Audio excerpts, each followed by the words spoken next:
could sit for hours and play this kind of rudiment for quite a while. So, Riley, when did you first get into the Conga drum? I became interested in the Conga drum, I'll say, when I was around 13 or 14 years old. I would hear the drummers in the neighborhood and playing drums, and they'd be sitting on the step and they would play the drums and people would gather around them. And I was always interested in playing the Conga drum. And so I wanted to be a drummer also. So I purchased a drummer with my little savings, and I would carry it around with me all the time on my back and try to find a group that was playing together.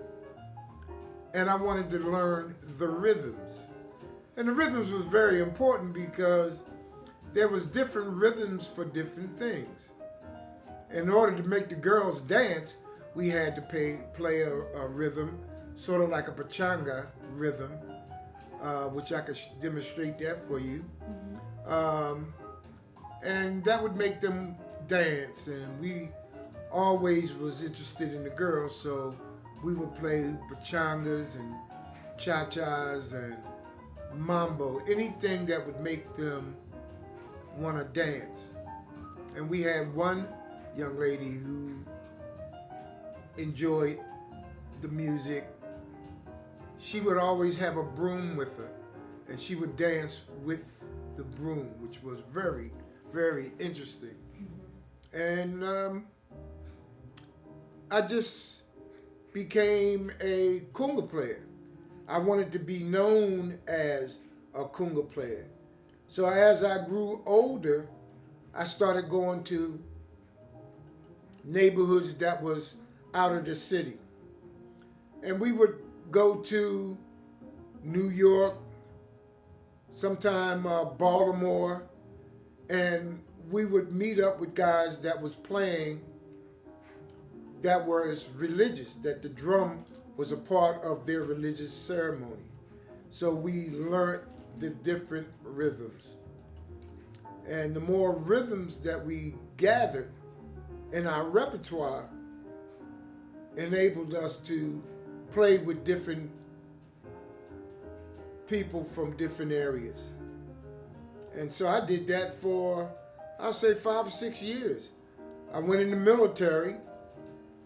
When I came home from the military, I opened up a business because I had to be employed. And I opened up a business. I drove a trolley for a little while, and I saved enough money to open up my business because that gave me the leeway to go and practice the way I wanted to. Because when I was working, I wasn't able to play when I wanted to and where I wanted to because I had to work. But when I became self-employed, I was able to join a band and travel with my band and also travel with the other Conga players who was playing. And it wasn't even about the money with these guys. It was about learning the rhythms and playing drummers. And then I met one of the finest Conga players in this country, Greg Jarman. We called him Peaches. He used to play so sweet. He had touch. He went with Mongo Santa Maria, and Mongo was even fascinated with him. And he was just a little guy out of Philly that learned and studied the Conga. Just keep talking. So that's been pretty much it with me. I played congas, I'll say, after the military, about 10, 15 years. And I joined a group called the Heen Band. They were out of Philadelphia. And I played with the Heen Band. And it was a 13-piece group. And they had horns and saxophones. and the two conga players, Greg Jarman, Peachy, and myself. And we played all types of music, which brought us to Latin. I wanted to play with a Latin band because I was intrigued by the Latin rhythms. But becoming a conga player, I wanted to go everywhere where they were playing music where the conga player was involved. And that was mostly Latin at that time. And back there during that time, coming through the 60s and 70s, everybody wasn't into Latin music. In fact, when I would talk about Latin music, they would say, huh, what are you talking about, man? Nobody's into that. I said, well, I'm into it, you know, and that's what I would do. And when we started building ourselves up to be with Mongo and that group,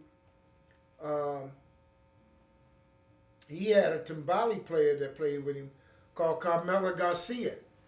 And they was functioning on a higher level than we were, but to see Peachy walk up to Mongo and grab his drum and start playing took a lot of heart and a lot of nerve to me. And when he finished playing, Mongo said, hey man, you want to go around the world? That blew my mind.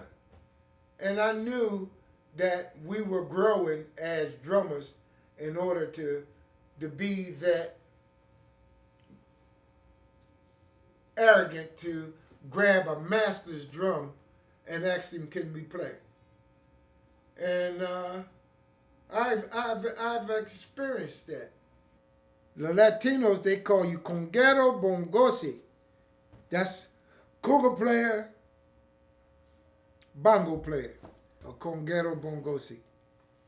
I wanted to be a conga player. I love watching the conga players. I love their movement. I love watching them play.